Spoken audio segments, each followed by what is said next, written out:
Hello CAPF aspirants, आप सभी को पता है कि सीएपीएफ 2021 का फाइनल रिजल्ट आउट हो चुका है और इस बार कट ऑफ बहुत हाई गई है, 138 आउट ऑफ 250, तो बहुत हाई कट ऑफ गई है। ऑब्वियसली जब सीएपीएफ 2021 का एग्जाम हुआ था, एग्जाम कंडक्ट होने के बाद बहुत faculties, institutes, channels cut off अपना निकालते हैं, एक्सपेक्टेड कट ऑफ कितना हो सकता है, और हम सब रिलीजियसली उन वीडियोस को देखते हैं कि भाई क्या कट ऑफ होना चाहिए। तो किसी भी चैनल, किसी भी इंस्टीट्यूट और किसी भी फैकल्टी ने इतना हाई कट ऑफ एक्सपेक्ट नहीं किया होगा। ये फैक्ट है। कट ऑफ कैलकुलेट करना, एक्सपेक्ट तो हम कर सकते हैं मगर कैलकुलेट करना बहुत मुश्किल है। इनफैक्ट मुझे ऐसा लगता है कि यूपीएससी वालों को भी नहीं पता होता कितना कट ऑफ जा सकता है, जब तक वो खुद रिजल्ट आउट नहीं कर दे तब तक। तो एनीवे, तो इस 2021 वाले एग्जाम को मेरे एक स्टूडेंट दलविंदर सिंह ने क्लियर किया है और इसका जो रैंक था वो 95 था और इसका रोल नंबर है P401168 और इसने मेरी टेस्ट सीरीज ज्वाइन की थी, 2020 online test series programme paper 2 की। तो ये इसके आंसर स्क्रिप्ट है जो आप देख रहे हैं। और हालांकि इसने करीब 8 टेस्ट पेपर्स, मैंने 10 टेस्ट पेपर्स रिलीज किए थे पेपर 2 के, तो इसने 8 टेस्ट पेपर्स अटेम्प्ट किए थे। ये एक टेस्ट पेपर मैं आपको दिखा रही हूँ, इसका एक आंसर स्क्रिप्ट मैं आपको शो कर रही हूँ, जिसमें इसको आया था 104.5 आउट ऑफ 200। बहुत अच्छे इसको स्कोर हुए थे और ये प्रेसी में मार्क खा गया था, अगर आप देख सक रहे हो, प्रेसी में 3, ऐसे में इसको 41 आए थे, आर्गुमेंट में भी इसको बहुत कम आए क्योंकि आर्गुमेंट 40 का होता है और इसको 11 ही आए हैं। अदरवाइज इसको बहुत अच्छे ये स्कोर कर पाता 200 में। एनीवेज इसका सिलेक्शन ही हो गया है, तो ये तो बहुत ही अच्छी बात है। तो ये आप इसका, आप देखिए ये आंसर स्क्रिप्ट है इसकी। तो हल्की फुल्की ग्रामेटिकल मिस्टेक है जो मायने नहीं रखती है स्टूडेंट, मगर जब मैं इवैल्यूएट करती हूँ तो ऑब्वियसली मैं ग्रामेटिकल मिस्टेक में सारी मिस्टेक देखूंगी। मैं ये नहीं देखूंगी अच्छा छोटी मोटी ग्रामेटिकल मिस्टेक है या ये मिस्टेक है, इसको हम ओवरलुक कर सकते हैं। हम टीचर्स इवैल्यूएट करते हैं तो हमें आपकी एक एक मिस्टेक को हमें पॉइंट आउट करना चाहिए ताकि आप लोग भी बहुत केयरफुल रहें वाइल राइटिंग द एग्जाम। तो हल्की फुल्की इसकी मिस्टेक है। तो जैसे these are renewable sources of energy, question था आर रिन्यूएबल एनर्जी सस्टेनेबल, तो इसने अपना फर्स्ट पैराग्राफ एंड किया these are renewable sources of energy. तो फर्स्ट पैराग्राफ से सेकंड पैराग्राफ के बीच में कनेक्टिविटी होनी चाहिए, तो मैंने कनेक्टिविटी लाने के लिए लिख दिया these renewable sources of energy are considered to be sustainable. इस तरह से सेकंड पैराग्राफ में मैंने ये जो ऐसे क्वेश्चन है टोटलिटी में मैंने एक्सपोज कर दिया। फाइन, तो आप देख रहे हैं तो यहाँ पर क्या रिन्यूएबल एनर्जी सस्टेनेबल है या नहीं है। तो इसने इंट्रो दिया, इंट्रो के बाद इसने दिया कि ये जो रिन्यूएबल एनर्जी है ये सस्टेनेबल है क्योंकि ये नेचुरली रिप्लेनिश्ड है, एफिशिएंट सोर्सेज है और अवेलेबल अबंडेंटली, ये इसने रीजन दे दिया। उसके बाद यहाँ पर ये काफी एग्जाम्पल देता है, जैसे ग्लोबल वार्मिंग है, वो कम करता है ये, ठीक है, और क्लाइमेट चेंज को भी मिटिगेट करने में मदद करता है, इनएग्जॉस्टिबल होता है, विंड है, स्ट्रॉन्ग विंड है, सन है, तो ये सारे रिन्यूएबल एनर्जी है, ये सब इसने लिख दिया। मगर क्वेश्चन है कि क्या रिन्यूएबल एनर्जी सस्टेनेबल है। तो इसने बैलेंस्ड अप्रोच, मैंने यहाँ पे बैलेंस्ड ओपिनियन लिखा, तो इसने बैलेंस्ड अप्रोच लिखा है।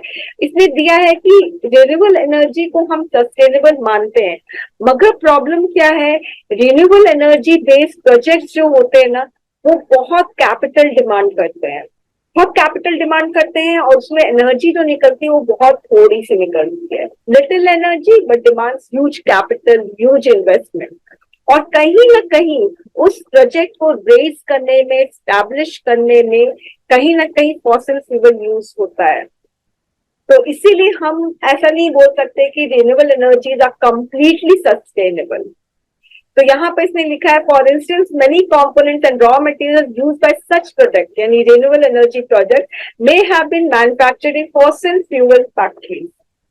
Additionally, we should not forget the impact of submerging ecosystem by building hydropower projects and risks associated to biodiversity from it.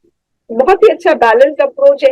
एक जगह इस पैराग्राफ में इसने बता दिया सस्टेनेबल है, थर्ड पैराग्राफ में, उस फोर्थ पैराग्राफ में ये बता रहा है कि पूरी तरीके से सस्टेनेबल नहीं। अब फिर उसके बाद इसने कंक्लूड कर दिया, तो उसने बहुत अच्छा इसने लिखा है, तो इसको मैंने 12 किया है।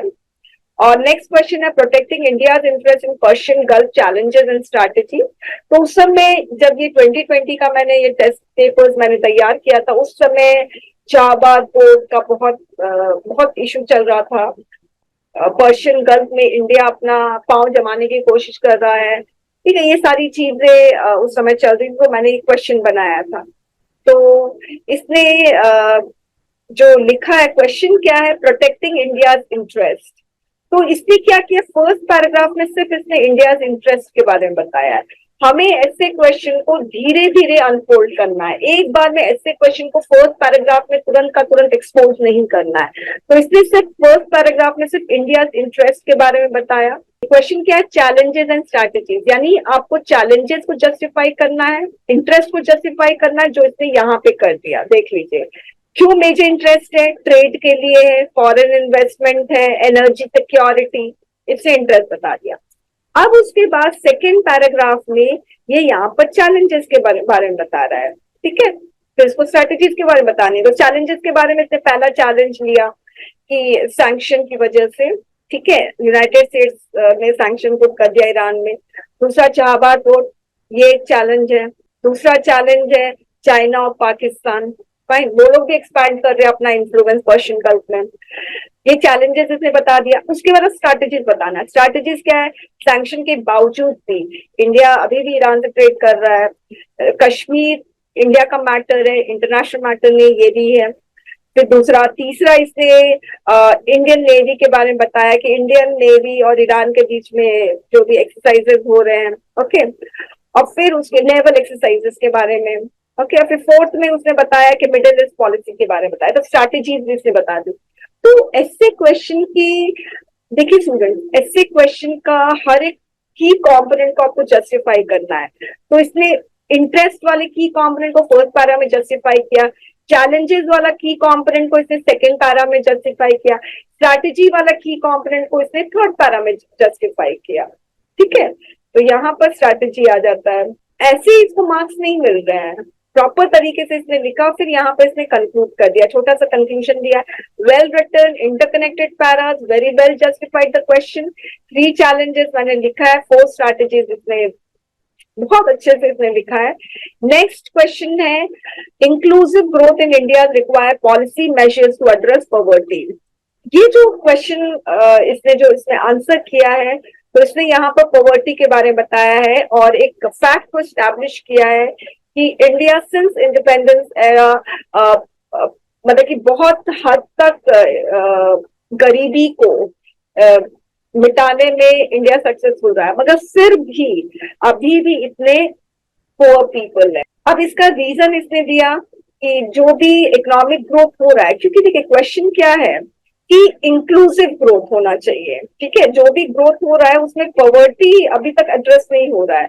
तो इसने लिखा कि इकोनॉमिक ग्रोथ हो रहा है, उसमें 73% जो वेल्थ है वो रिचेस्ट के पास जाती है। तो ऑक्सफैम रिपोर्ट का है ये 8% पुअर के पास जाती है, ठीक है।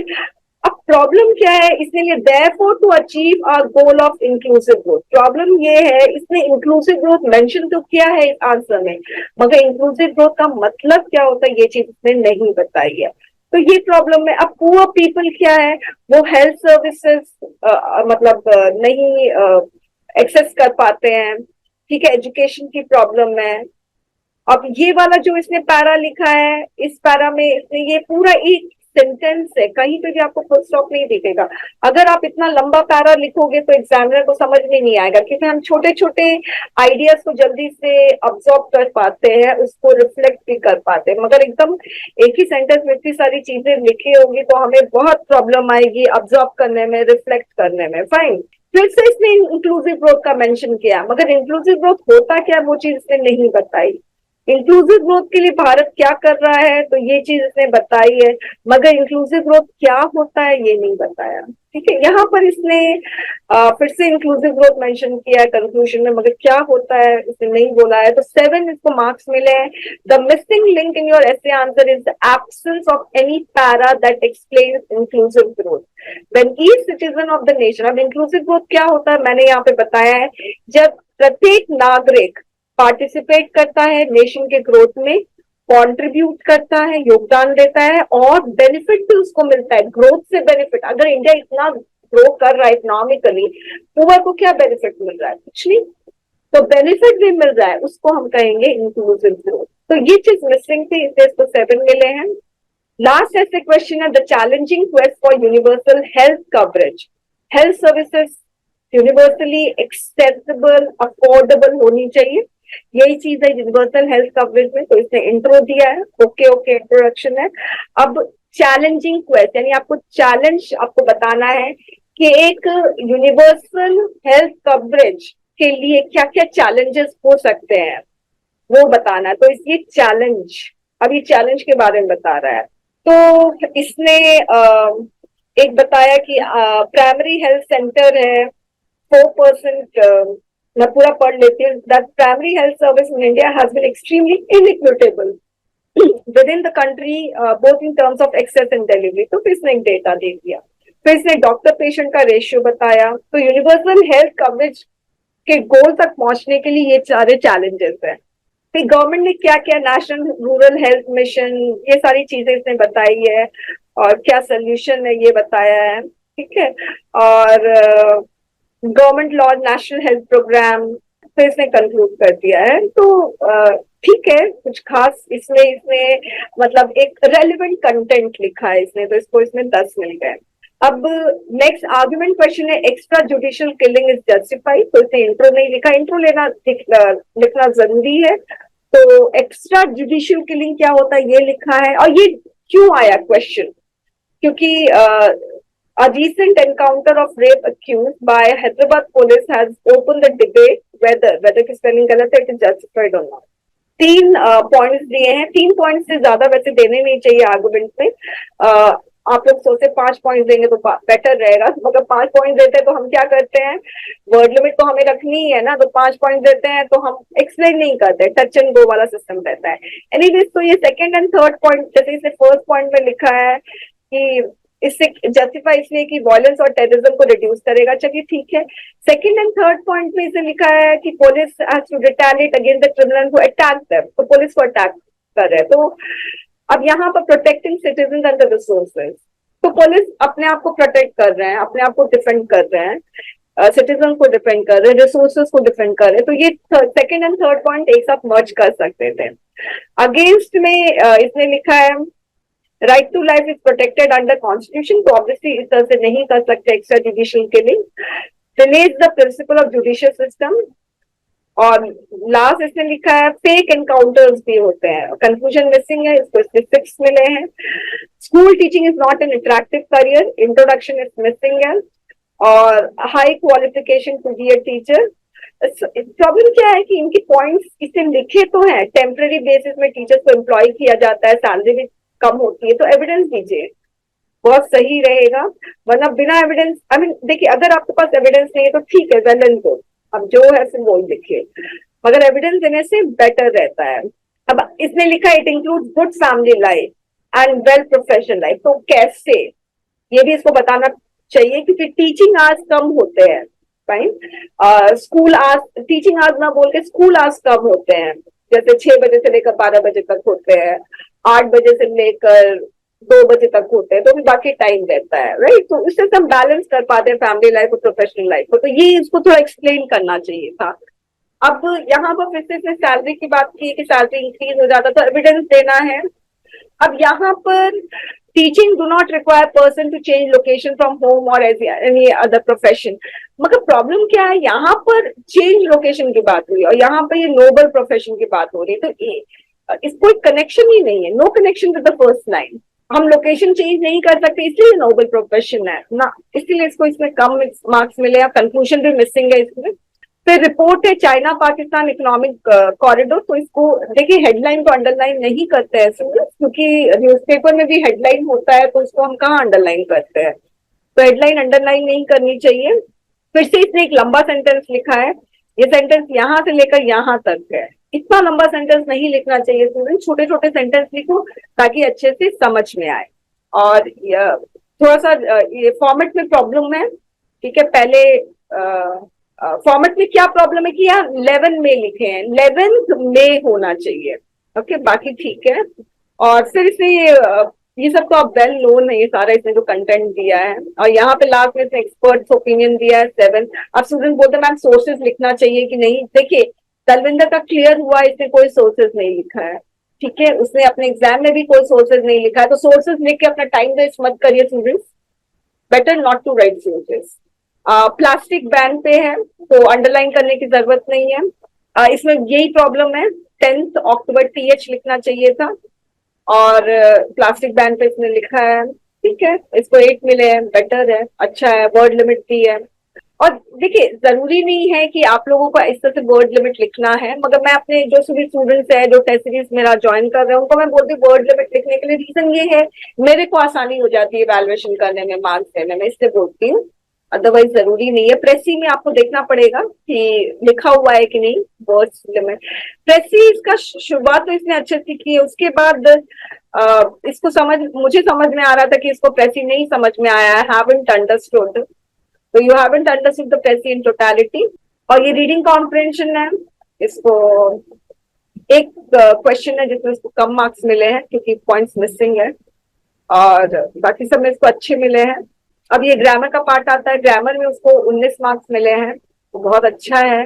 यहाँ पर कॉन्ग्रेचुलेट जो है ना, इस पर क्वेश्चन बहुत पूछा जाता है, तो कॉन्ग्रेचुलेट वर्ड ऐसा है जो अपने साथ प्रेपोजिशन ऑन लेता है, ठीक है। बाकी सब बहुत बढ़िया है। Heartiest congratulations to Dalvinder Singh, मुझे बहुत अच्छा लगा, अपने सक्सेस को शेयर किया। किसी को अगर ये PDF चाहिए तो आप टेलीग्राम ग्रुप मेरा ज्वाइन कर लीजिए, competitive English by Rashmi Telegram group का नाम है। Thank you very much.